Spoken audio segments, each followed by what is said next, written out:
name is Tanya McAnear, and I'm going to be doing a presentation for my product line development class. Our product is the Kate Spade brand, and I will be talking about the branding and the comparison of the products. The Kate Spade brand is a very strong branded product. The customer that's looking at the Kate Spade brand likes a versatile product that is sophisticated and fun. Kate Spade is known for getting the job done, but in a fun way. The customer really enjoys being sophisticated but playful. This quote is from one of the customer service reps at the Kate Spade in Fashion Valley, Danica Nickley. Some of the hits and misses of the Kate Spade brand, especially the hits, is the shoulder bag. Many women are looking for a shoulder bag for many reasons, one being if they're a new mom and they're looking for a bag that would stay on the shoulder. This bag needs to stay on the shoulder so that the mother can hold the baby and utilize both hands. The hit is the Stevie Baby Bag. It has been the most successful style in the Kate Spade New York brand. It is an ever-changing bag, colors and textures, but the silhouette is a hit.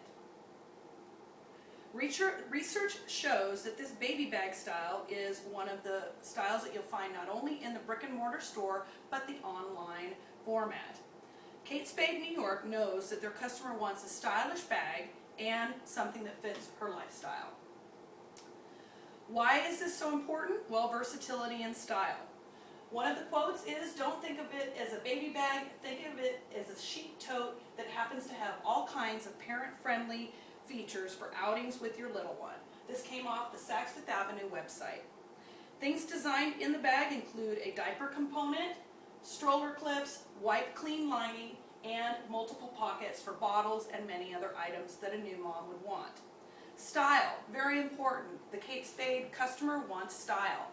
The Kate Spade brand really adds a styling element to this bag, whether it's in a lacquered red, a floral print, quilting, or the very exciting python or animal print. A woman should love carrying this bag even if she doesn't have a baby. Price point. The top of the brand is $450.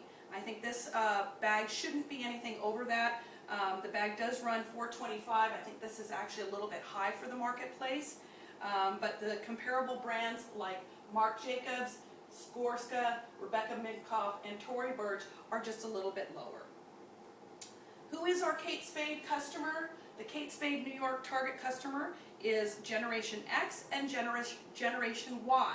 We also do see some shoppers from the baby boomer generation as well as men buying the bag for their significant other or their wife. The demographics of the Generation X customer, they're born between 1965 and 1980. They're in their 30s and 40s. They're female, upper to middle income, ethnically diverse, and highly educated. They're either in college or graduated from college with a BA or higher. Psychographics include individualistic. They were latchkey children. They're independent, resourceful, self-sufficient, tech-savvy, flexible, and they do value work and life balance. Generation Y.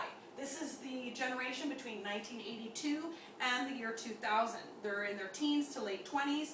They're female, mid to upper class, ethnically diverse, and like the Generation X component, they're highly educated. They're either in college or a college grad. Psychographics. This includes that high performance and high maintenance mentality.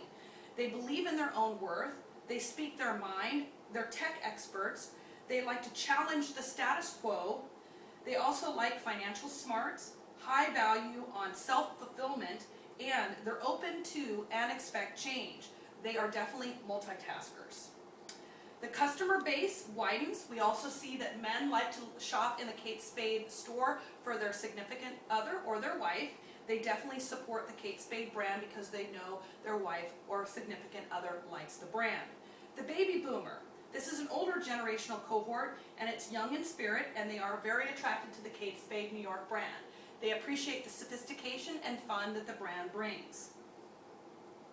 Geographic. Since Kate Spade can be found on the internet, we have all over the globe customer base, especially the Asian market. They like to shop online, and then when they visit a store, whether it's in the United States or somewhere else, they will definitely visit a brick and mortar and spend quite a bit of money. Kate Spade target customer is socially conscious. She values style. She values consciousness, using her smartphone to research prices. She shops quickly and efficiently. She loves to vacation. She works full or part-time.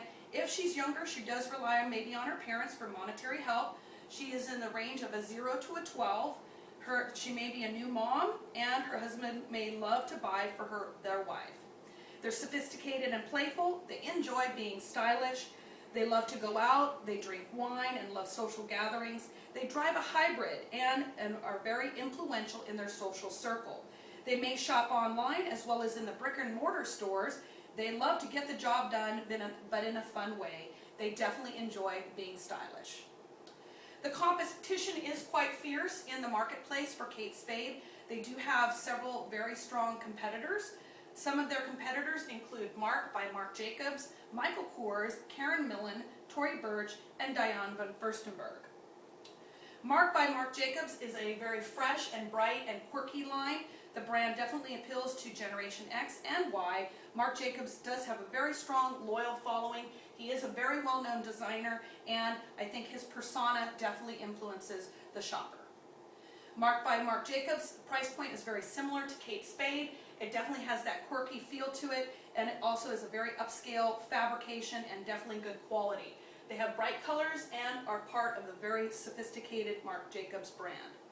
Michael Kors is a very definitive brand that appeals to that Generation Y and X consumer. The brand can be seen in neutral tones, and there are some pops of color, but it definitely has a different look than the Kate Spade brand. Michael Kors is a very well-known designer. He's on TV. We see his face quite often, so he is well-known in the public. So the customer definitely feels like they know him personally. Michael Kors is a highly polished and sophisticated designer. He is ready for business. His product is very logo-oriented, and he uses excellent fabrics and fine finishings. Karen Millen, she has very similar silhouettes to the Kate Spade brand. They definitely are more focused on clothing versus accessories, and some of the colors that I saw in the store weren't as vibrant as Kate Spade, but it definitely appeals to that same customer base. Karen Millen is not as strong a brand recognition as the Kate Spade brand. I feel that she hasn't quite got the same market as Kate Spade.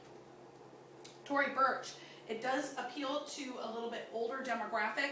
It is more or maybe a possible crossover to the baby boomer age, and may have a sort of a definitive conservative feel. Tory Burch is a known brand, but in my opinion it is more strong with clothing rather than accessories. Their quality level is very much similar to Kate Spade, and their silhouettes are more buttoned up and less edgy than Kate Spade.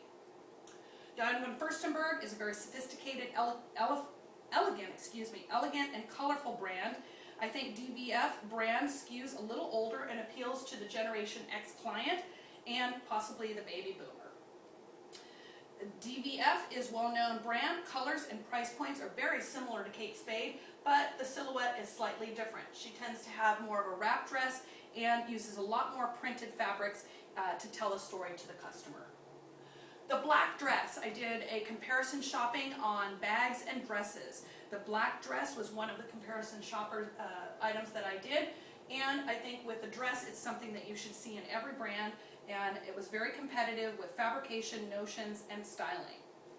I looked at the Kate Spade New York, Karen Millen, Michael Kors, and Tory Burch for the black dress. There were very small differences in the four brands that I looked at, whether it was fabric, whether it was natural or synthetic, but I feel like all were very similar and competitive.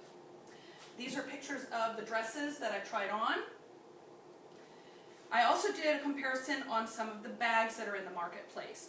I looked at Michael Kors, Karen Millen, Kate Spade, and also Cole Haan. I looked at both Nordstrom's and the individual stores themselves. I looked at a red leather or a patent leather, which was very popular and a hot seller. And I also looked at the very important animal print, whether it was python, crocodile, zebra, leopard, anything that had an animal feel to it. My conclusion was that Kate Spade has a very strong brand recognition in the market. Hot sellers and must-have, the little black dress, the red patent leather, an animal print, Also, everything that was in a satchel or any style that fit over the shoulder. Price point I feel should be under $400. The best price range would probably be $300. Branding with the dress included, I did a Kate Spade dress for $355, a Tory Burch dress for $395, Karen Millen structured zip pencil dress with $350, and then the Michael Kors dress was $150. So there was quite a skew from the Michael Kors from the other dresses. I think they were all very similar in presentation and sales quality, so I feel that Kate Spade was definitely on mark with the dress. Also, I looked at the bags at Nordstrom's, from everything from what's called the Daycation bag from Kate Spade. I also looked at Marc Jacobs and his tote. They were all very similar in price point. They ranged from $145 for the Nordstrom's Kate Spade for the animal print, and then I looked at the Nordstrom's Marc Jacob animal print was $198. The Nordstrom's Michael Kors bag for the animal was actually $348, which was quite a bit more. Then I looked at also the Cole Haan, which was $198. So there was a variety of price points in the bags. I also looked on the individual websites and in the individual stores, and the bags were very similar in price and fabrication. So I don't feel that either of the brands were further ahead or behind of the Kate Spade brand. Thank you very much. This is my presentation. Again, I'm Tanya McAnear, and this is for the midterm for product line development.